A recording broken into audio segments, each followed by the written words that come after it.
नमस्कार दोस्तों, स्वागत है आप सभी का किसान बुलेटिन में और मैं हूं आपके साथ पारुल यादव। चलिए नजर डालते हैं किसान बुलेटिन में आज की बड़ी हेडलाइंस पर। गन्ने की खेती का तरीका बताएगा ये नया मोबाइल एप्लीकेशन, लागत को कम कर मुनाफा बढ़ाने में होगी मदद। वृक्ष संपदा योजना के तहत छत्तीसगढ़ सरकार दे रही है अनुदान। मालाबार नीम की खेती पर दी जाएगी 25,500 रुपए की सब्सिडी। वैज्ञानिकों ने इजाद की फूल गोभी की 3 किलो वजनी किस्म, किसानों की आमदनी में होगी इससे बढ़ोतरी। देखिए ग्रीन टीवी यूट्यूब पर भी, बस सब्सक्राइब करें और बेल आइकन दबाएं। भारत के कई राज्यों में गन्ने की खेती बड़े पैमाने पर की जाती है, मगर गन्ने की फसल में सिंचाई का सबसे ज्यादा महत्व है और सही मात्रा में सिंचाई से गन्ने का भरपूर उत्पादन ले सकते हैं। लेकिन अगर जरूरत से ज्यादा पानी दिया जाए तो न केवल पानी की बर्बादी होती है बल्कि फसल के नष्ट होने का खतरा भी बना रहता है। इस समस्या के समाधान के तौर पर भारतीय कृषि अनुसंधान परिषद, भारतीय गन्ना अनुसंधान संस्थान लखनऊ ने इक्षु केदार मोबाइल एप्लीकेशन लॉन्च किया है। यदि आप भी गन्ने की खेती करते हैं तो इक्षु केदार मोबाइल एप्लीकेशन से गन्ने का उत्पादन अपना बढ़ा सकते हैं। इस काम को आसान बनाने के लिए इक्षु केदार एप्लीकेशन में पूरा शेड्यूल दिया हुआ है, जिसके जरिए फसल की अगली सिंचाई की अपडेट मिल जाती है। इससे फसल में अनावश्यक सिंचाई और पानी की बर्बादी नहीं होती। इक्षु केदार ऐप पर गन्ने की फसल में सिंचाई की जानकारी ऑडियो, वीडियो और लिखित फॉर्मेट में उपलब्ध है। इससे सही मात्रा में सही समय पर सिंचाई की जानकारी मिल जाती है, जिससे पानी और पैसों के अनावश्यक खर्च को बचाया जा सकता है। गन्ने की अगेती और मध्यम अवधि में खेती, वर्षा और तमाम परिस्थितियों में गन्ने की फसल की सिंचाई की जानकारी भी इस एप्लीकेशन पर मौजूद है।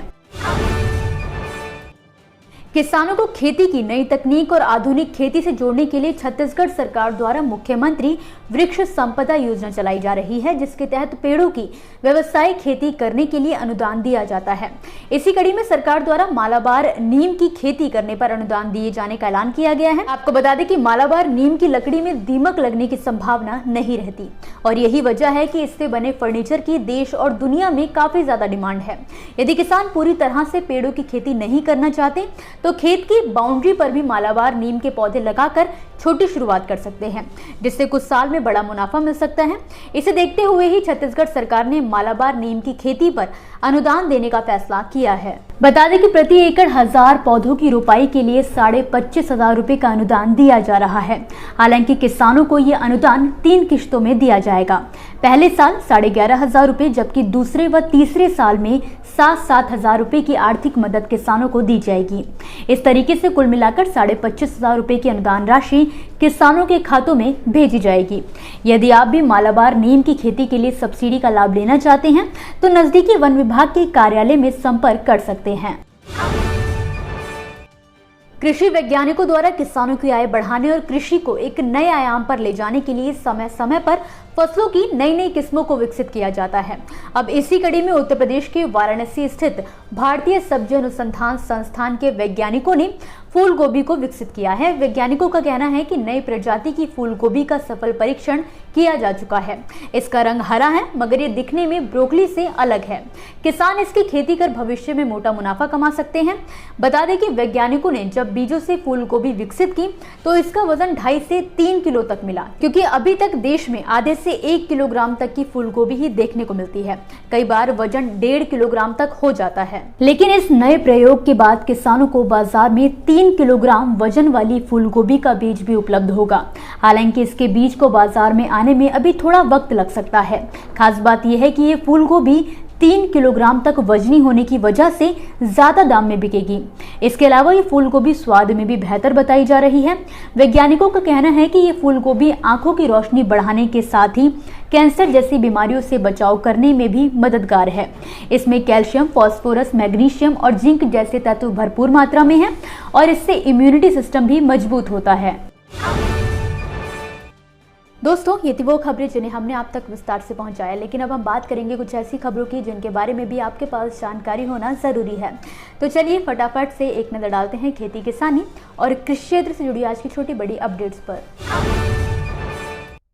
मध्य प्रदेश में कई हिस्सों में बारिश के साथ ओले पड़ने से किसानों को काफी नुकसान हुआ है। छतरपुर में बारिश से गेहूं की फसल खराब हो गई है। किसानों का कहना है कि ओले से फसलों को काफी ज्यादा नुकसान पहुंचा है। इस क्षेत्र में किसानों ने सरसों, चना, दालों की बुआई की है। अब ओले पड़ने की वजह से इन फसलों को काफी ज्यादा नुकसान पहुंचा है। मीडिया रिपोर्ट्स की माने तो बारिश और ओले से हुए नुकसान को लेकर छतरपुर जिला प्रशासन ने भी जानकारी दी है। झारखंड के खूंटी जिले में अफीम की फसल भारी मात्रा में उगाई जा रही है, तो वहीं दूसरी ओर पुलिस प्रशासन द्वारा भी फसल को नष्ट करने के लिए हर उचित कार्यवाही की जा रही है। उपायुक्त शशि रंजन ने बताया कि टास्क फोर्स का गठन एसपी के निर्देशन में किया गया है और निर्देश दिया गया है कि कोई भी व्यक्ति अफीम फसल उगा रहा है तो उसके खिलाफ कानूनी कार्यवाही की जाए। अब तक पुलिस द्वारा सैकड़ों एकड़ में लगी अफीम को नष्ट किया जा चुका है। केंद्र सरकार ने हाल ही में गाइडलाइन जारी कर जानकारी दी है कि राज्य सरकारें फूड कॉर्पोरेशन से 34 रुपए किलो की दर से चावल खरीद सकती हैं। राज्य सरकार इस चावल का इस्तेमाल अपनी योजनाओं के तहत कर सकती हैं। दरअसल कई राज्यों में गरीबों के लिए अलग अलग योजनाएं चलाई जाती हैं, जिनमें लोगों को अनाज दिया जाता है, मगर सरकार के नए निर्देश में कहा गया है कि राज्य सरकारें फूड कॉर्पोरेशन से 3400 रुपए प्रति क्विंटल की दर से चावल खरीद कर अपनी योजनाओं में उपयोग कर सकती हैं। गुजरात के राजकोट जिले में बिजली की समस्या से जूझ रहे किसानों ने हाल ही में अनोखा प्रदर्शन कर सरकार के खिलाफ अपना विरोध प्रकट किया है।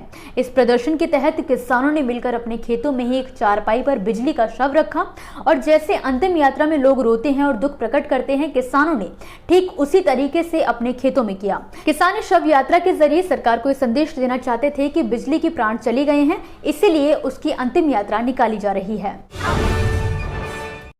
निजी रेटिंग एजेंसी ICRA ने हाल ही में सरकार की उर्वरक सब्सिडी खर्च को अगले वित्तीय वर्ष 2024 में लगभग 20% घटकर 2 ट्रिलियन रुपए तक रहने की संभावना जताई है, जो कि चालू वित्तीय वर्ष में अनुमानित 2.5 ट्रिलियन रुपए है।